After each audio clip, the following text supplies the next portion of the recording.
Welcome to The Explainer. Today we're diving into the preventable path, and this is a really hopeful look at our health, all based on a groundbreaking global report that could honestly change the way you think about long-term illness.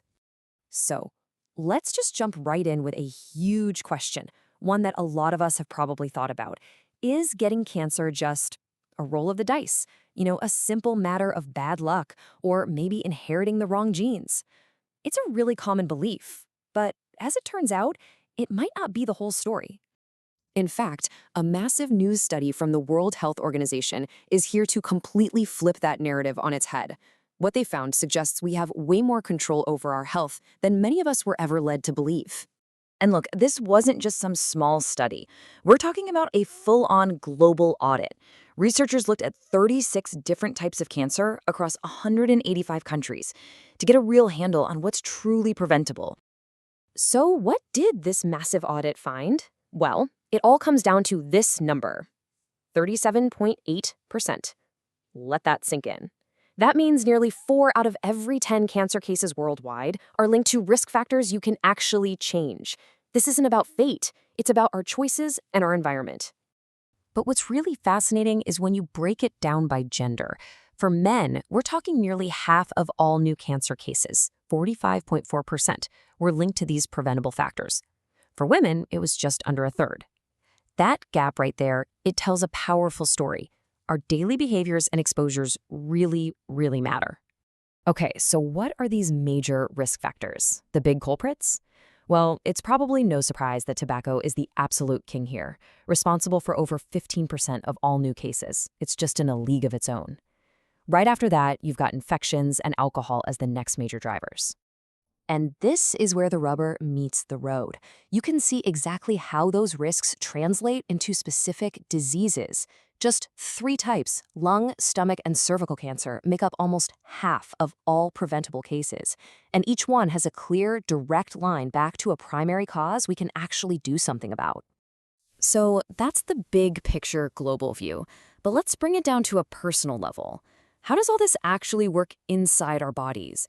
Because it's not just about what we're exposed to on the outside, it's about the internal environment those exposures create. The key idea to really wrap your head around is this thing called metabolic stressors. Think of it like this. You're either creating good soil or bad soil inside your body. Metabolic stressors, that's the bad soil.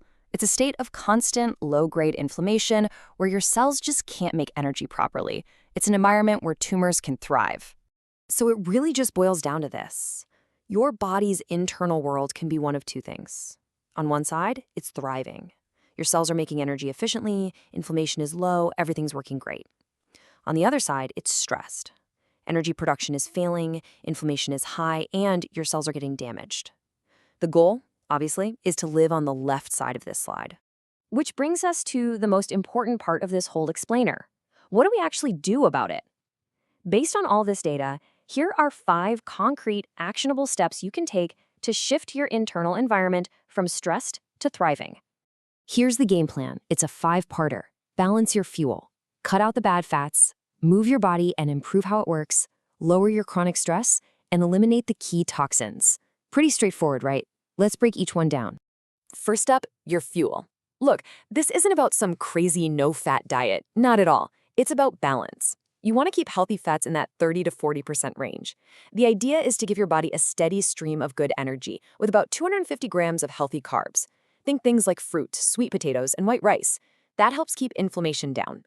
All right, step 2, and this one is huge. You've got to get these oils out of your kitchen. Period. Canola, corn, soybean, all those seed oils. They are just packed with this stuff called linoleic acid, which is super unstable and basically fans the flames of inflammation inside your body and messes with your cells' energy production. So what do you use instead? Easy. Go back to basics, the stuff our great-grandparents used. We're talking stable, healthy, traditional fats like grass-fed butter, ghee, and tallow. Seriously, just switching from canola oil to butter or ghee for your cooking, that's a massive win for your internal environment. Next up, step 3, get moving. A body that doesn't move is a body that gets stagnant, metabolically speaking. The goal here is consistency, not crazy intensity. A daily 1-hour brisk walk is fantastic. And while you're at it, get your vitamin D levels checked. It's not just a vitamin, it's a critical hormone for your immune system. You want to be in that sweet spot between 60 and 80. Step 4 is all about tackling chronic stress. When you're constantly stressed out, your main stress hormone, cortisol, is just running wild, and that basically shuts down your immune system. And you know what the best weapon against that is? It's the one we neglect the most: sleep. Making 7 to 9 hours a night a non-negotiable priority is a game changer. And last but not least, step 5, eliminate the obvious poisons. This means zero tolerance for smoking and alcohol. They are just metabolic toxins, full stop. And from there, you can start cleaning up your immediate environment, using good air and water filters, and switching to cleaner products around the house. You don't have to do it all at once. Just start chipping away at it. So after all of that, all the data, all the steps, what's the big takeaway here? Well, it really just all comes down to the power of choice. This single sentence really says it all, doesn't it? Your daily exposures shape long-term outcomes. It's not about being perfect. It's not about that one donut you ate last week. It's about the cumulative effect of the small, consistent things you do every single day. That's what truly builds your long-term health. Which brings us to the final and, honestly, the only question that really matters right now. Looking at everything we've just covered, what's the first small step you'll take? What's one thing you can do today to start building a healthier internal environment? Because at the end of the day, the power to walk this preventable path, it's in your hands.